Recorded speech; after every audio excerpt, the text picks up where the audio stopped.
Assalamualaikum warahmatullahi wabarakatuh. Alhamdulillahi rabbil alamin. Nahmaduhu subhanahu wa ta'ala wa nashkuruh wa natubu ilaihi min kulli dhanbin wa nastaghfiruh. Fahuwa wahdah ghaffaruz dzunub wa sattarul uyub wa 'allamul ghuyub. Wa nashhadu an la ilaha illallah wahdahu la syarika lah. Biyadihi maqalidus samawati wal ard. Yu'izzu man yasha wa yuzillu man yasha biyadihi al-khair wa huwa ala kulli syai'in qadir. Wa nashhadu anna sayyidana wa nabiyyana Muhammadan 'abduhu wa rasuluhu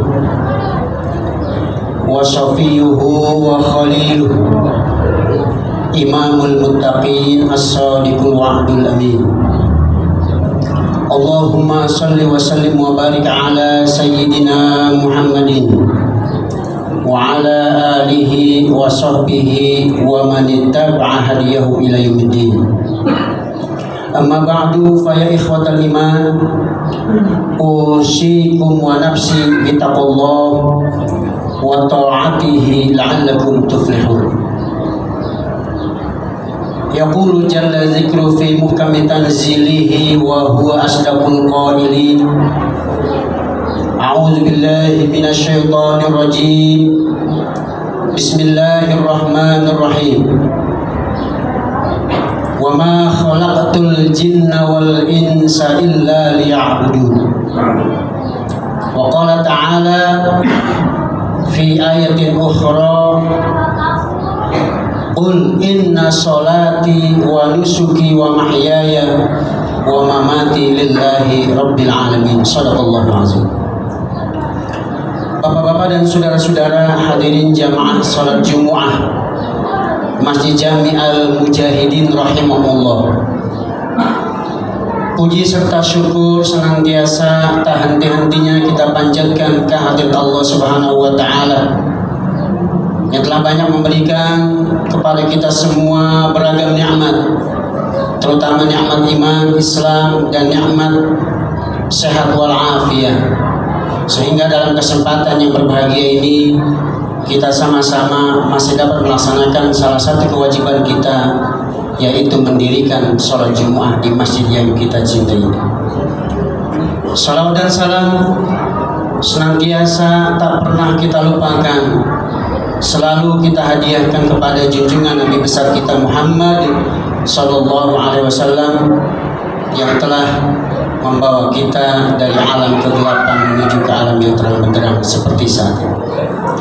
Saudara-saudara hadirin berbahagia, izinkan khatib dalam kesempatan di mimbar yang singkat ini menyampaikan tema khutbah sederhana, yaitu jadilah muslim yang sebenarnya dalam beribadah kepada Allah Subhanahu wa ta'ala. Saudara-saudara hadirin berbahagia, di dalam Islam ibadah itu merupakan puncak ketundukan kepada Allah Subhanahu wa ta'ala dan juga merupakan puncak kesadaran terhadap keagungan Allah Subhanahu wa ta'ala, Tuhan yang berhak disembah dengan sebenar-benarnya. Ibadah juga saudara-saudara merupakan tangga yang menghubungkan antara manusia dan Khaliknya, antara kita dengan Allah Subhanahu wa ta'ala.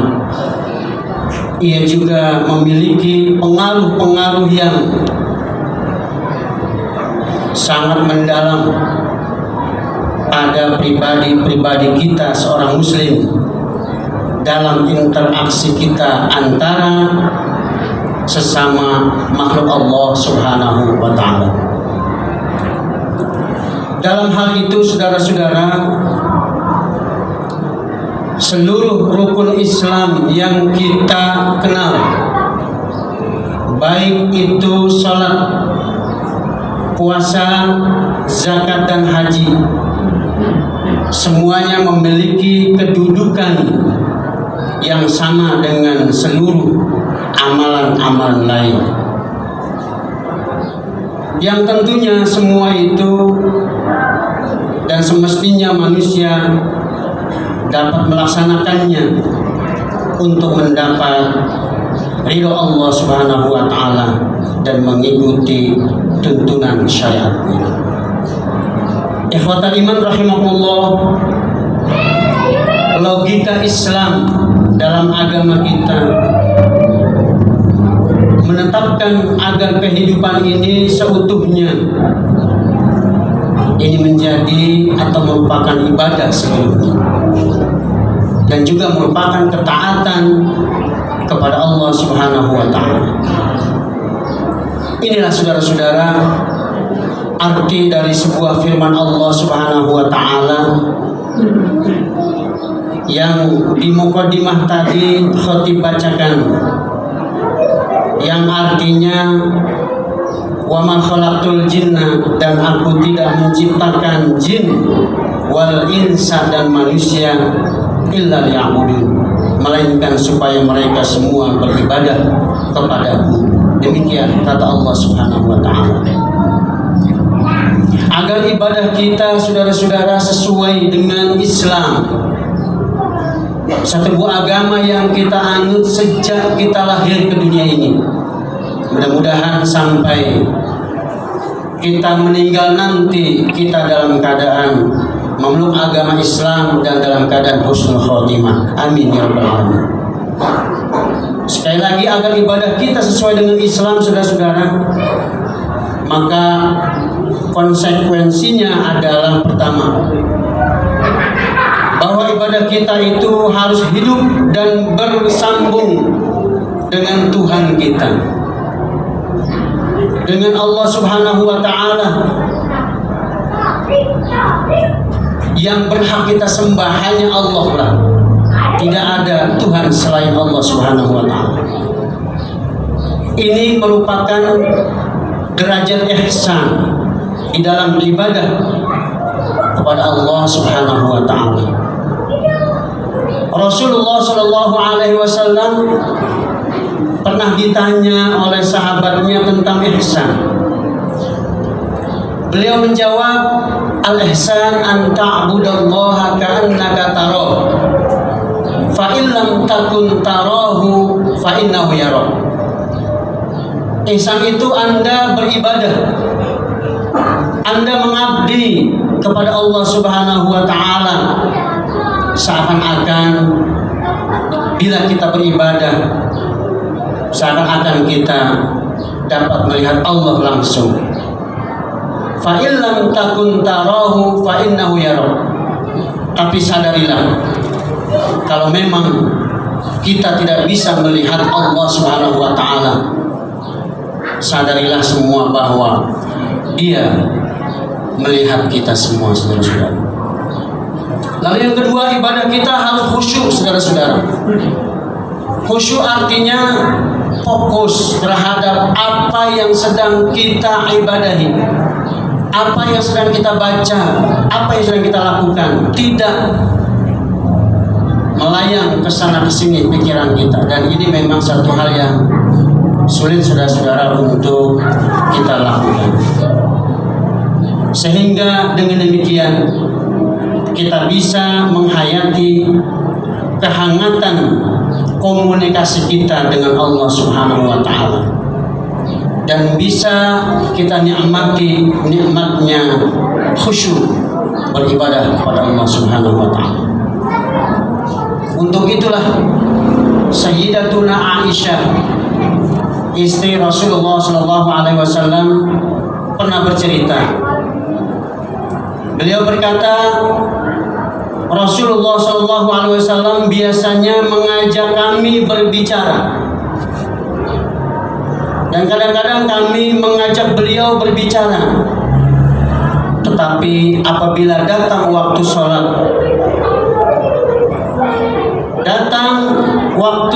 lima waktu atau sholat lain yang memang waktunya sudah tiba, beliau seakan seakan-akan tidak mengenal kami dan kami pun tidak mengenal beliau. Ini dalam satu riwayat yang diriwayatkan oleh Al-Imam Al-Azdi.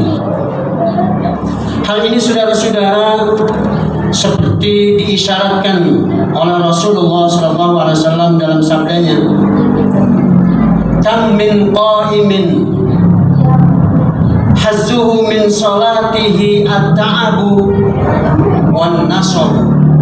Rawahun Nasai.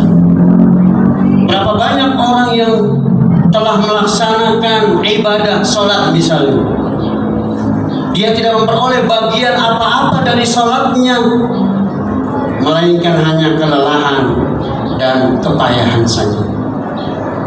Ikhwatal iman rahimakumullah. Lalu yang kelima, konsekuensi seorang muslim di dalam beribadah. Yang kelima, kita harus beribadah dengan hati kita, saudara-saudara.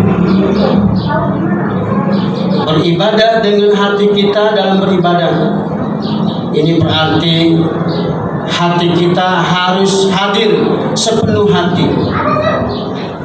melepaskan pikiran-pikiran kita semua dari sekeliling kita, dari dunia yang sebelumnya kita geluti, saudara-saudara, dan segala kesibukan-kesibukan serta keinginan duniawi.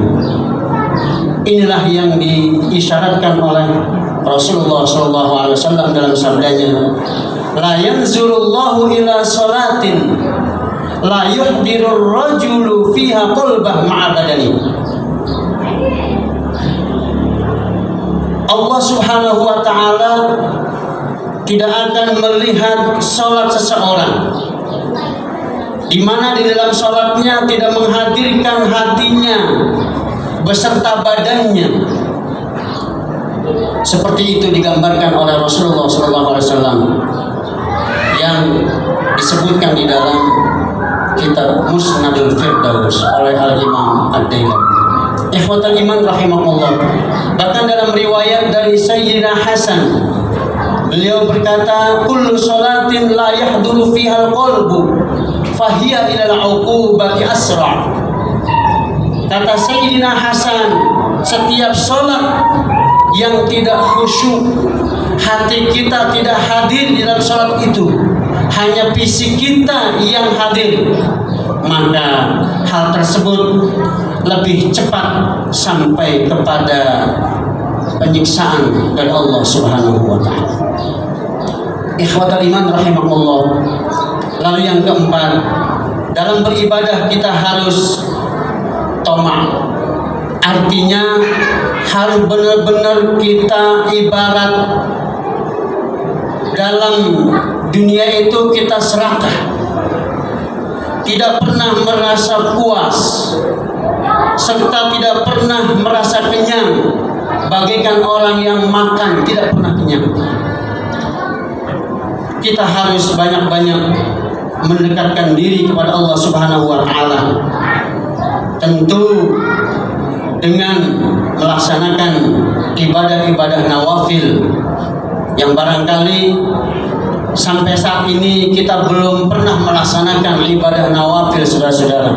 Hanya yang kita laksanakan kewajiban-kewajiban saja. Ini seperti jawaban firman Allah, sebagai jawaban firman Allah Subhanahu wa ta'ala yang tertera di dalam hadis qudsinya. Nabi bersabda di dalam hadis qudsi, artinya maknanya dari Allah Subhanahu wa ta'ala, namun redaksinya dari Nabi kita Muhammad SAW. Di penggalan hadis tersebut, saudara-saudara, Nabi bersabda, "Wa ma taqarraba ilayya 'abdi bi syai'in ahabba ilayya mimma aftaratu." Tidaklah hambaku mendekatkan diri kepadaku dengan sesuatu yang lebih aku cintai daripada hal-hal yang telah aku wajibkan. "Wa ma yazalu 'abdi yataqarrabu ilayya bin nawafil." dan hambaku senantiasa mendekatkan diri kepada Allah Subhanahu wa taala, mendekatkan diri kepadaku melalui salat-salat nawafil, salat-salat sunnah yang begitu banyak, hatta uhibba, sampai aku mencintainya. Fa idza ahbabtuhu kuntu sam'ahu allazi yasma'u bih. Maka apabila aku telah mencintai hamba tersebut, maka aku akan menjadi telinganya yang dia gunakan untuk mendengar. Wa basarahu allazi yubsiru bihi, dan aku akan menjadi matanya yang dia gunakan untuk memandang dengan mata tersebut. Wa yadahu allati yabtishu biha, dan aku akan menjadi tangannya, kata Allah, yang dia gunakan untuk memukul tersebut. Wa rijlahu allati yamshi biha, dan aku, kata Allah, akan menjadi kakinya yang dia gunakan untuk berjalan dengan menunjukkan kaki tersebut kemana-mana, saudara. Dan seterusnya, hadisnya sangat panjang. Ikhwatal iman rahimahullah. Yang kelima, kita harus memiliki keinginan yang kuat untuk melaksanakan sholat malam yang kita kenal dengan qiyamul lail. Maka di tahun baru Hijriah ini, saudara-saudara, meskipun sudah sampai pada lewat pertengahan bulan Safar, masih banyak kesempatan. Kalau memang kita di sana sini lupa, kita di sana sini sibuk, marilah kita tingkatkan ibadah kita agar kita menjadi seorang muslim yang sebenarnya. Ikhwatal iman rahimahullah. Selain itu, kita latih diri kita untuk melaksanakan salat nawafil tersebut sampai kita terbiasa untuk melaksanakannya. Karena salat nawafil itu, saudara-saudara, merupakan salat malam yang merupakan salah satu mesin keimanan yang paling kuat, kata ulama. Ulama mengatakan min aqwa al-muwallidat al-imaniyah. Jadi merupakan mesin keimanan yang paling kuat, saudara-saudara. Di dalam surat Al-Muzammil ayat 6 Allah berfirman, inna nasyi'atal laili hiya asyaddu waqa'a wa aqwamu qila. Sesungguhnya bangun di waktu malam itu lebih asik, lebih enak. Wa aqwamu qila, bahkan bacaan Quran di waktu malam juga itu lebih berkesan buat kita, saudara-saudara. Dan banyak lagi ayat-ayat menjelaskan tentang itu, saudara-saudara. Lalu yang keenam, hendaklah kita sebagai umat Islam, kita dapat menyediakan waktu kita untuk membaca dan merenungkan Al-Quran, khususnya pada waktu-waktu fajar, saudara-saudara, pada waktu sebelum subuh atau pada waktu usai kita melaksanakan sholat subuh. Karena Allah Subhanahu wa ta'ala berfirman, inna Qur'anal fajri kana masyhuda. Sesungguhnya bacaan di waktu fajar itu atau waktu menjelang fajar itu sangat disaksikan oleh para malaikat Allah Subhanahu wa ta'ala. Ikhwatal iman rahimakumullah, kita usahakan semaksimal mungkin untuk kita bisa membaca Al-Quran, walaupun sedikit, saudara-saudara. Dengan bertadabbur, tidak cukup kita membaca ayat-ayat Al-Quran saja, tapi kita tingkatkan untuk mentadabburi, merenungi ayat-ayat, satu ayat, dua ayat yang kita baca. Sekaligus juga kita usahakan untuk mentafakuri, memikirkan ayat-ayat yang kita baca, baik melalui tarjamah Al-Quran atau melalui ta'lim, saudara-saudara. Insya Allah itu semua, meskipun di suasana pandemi ini kita sudah mulai sedikit agak renggang, agak senggang, maksudnya sudah mulai agak membaik. Mudah-mudahan Allah senantiasa melindungi kita semua. Lebih dari itu juga, saudara-saudara, berusaha kita untuk khusyuk dan bersedih ketika kita membaca Al-Quran, karena Nabi kita Muhammad SAW mengajarkan kepada kita bila kita membaca Al-Quran agar kita bersedih. Tidak sedih pun kita buat sedih. Inna hadzal Qur'an nazala bihuznin fa iza qara'tumuhu fatahazanu. Di dalam hadis riwayat Imam Abu Ya'la, Nabi bersabda, sesungguhnya Quran ini turun dengan kesedihan. Maka bila kalian membaca Al-Quran itu, maka bersedihlah. Artinya buatlah agar kalian itu bersedih di dalam membaca Al-Quran tersebut. Di dalam hadis lain Nabi bersabda, afdhalu ibadati ummati tilawatul Quran, rawahu Abu Nu'aim. Seutama-utama ibadah umatku, kata Nabi, adalah tilawah, membaca Al-Quran. Ikhwatul iman rahimahullah, terakhir yang ketujuh, yaitu doa harus menjadi tangga untuk kita memohon kepada Allah Subhanahu wa Ta'ala. Di dalam setiap keadaan kita, baik kita dalam keadaan senang maupun kita dalam keadaan sulit, dan seterusnya. Doa mukhul ibadah, karena doa itu merupakan intisarinya ibadah, merupakan otaknya ibadah. Kita berusaha, apalagi kalau memang usaha kita keras, saudara-saudara, untuk menggunakan doa-doa yang tentu maksud, yang biasa dipanjatkan oleh Rasulullah Sallallahu Alaihi Wasallam. Ud'uni astajib lakum. Berdoalah kalian kepadaku, kata Allah, niscaya aku akan ijabah atau akan terima doa kalian. Demikian khutbah singkat ini, mudah-mudahan ada manfaatnya. Barakallahu li wa lakum fil Qur'anil azim wa nafa'ani wa iyyakum bima fihi minal ayati wa dzikril hakim. Aqulu qawli hadza wa astaghfirullahal azim li wa lakum wa lisa'iril muslimina wal muslimat wal mu'minina wal mu'minat fastaghfiruhu innahu huwal ghafurur rahim. Alhamdulillahirabbil alamin wa asyhadu an la ilaha illallah waliyus shalihin wa asyhadu anna sayyidana wa nabiyyana Muhammadan abduhu rasuluh imamul anbiya'i wal mursalin. Allahumma shalli wa sallim wa barik ala sayyidina Muhammadin wa ala alihi wa sahbihi ajma'in, amma ba'du. Fa ya ibadallah, ittaqullaha haqqa tuqatih wa la tamutunna illa wa antum muslimun. Wa alamu anna Allah amarakum bi amrin bada fi bi nafsi wa sanna bi malaikatil musabbihati bi qudsi. Fa qala ta'ala, inna Allah wa malaikatahu yusalluna 'alan nabi ya ayyuhallazina amanu sallu 'alaihi wa sallimu taslima. Allahumma salli wa sallim wa barik ala sayyidina Muhammadin 'abdika wa rasulik wardallahumma an khulafa'il arba'ah Abi Bakr wa Umar wa Utsman wa Ali wa an sittatil baqina min al-'ashra wa an ali baitihi wa sa'ir sahabati wa tabi'in wa man tabi'ahum bi ihsan ila yaumiddin. Allahumma ibadallah, innallaha ya'muru bil 'adli wal ihsan wa ita'i dzil qurba wa yanha 'anil fahsya'i wal munkari wal baghi ya'izukum la'allakum tadhakkarun. Fadhkurullahal 'azima yazkurkum washkuruhu 'ala ni'amihi yazidkum wa la dzikrullahi akbar.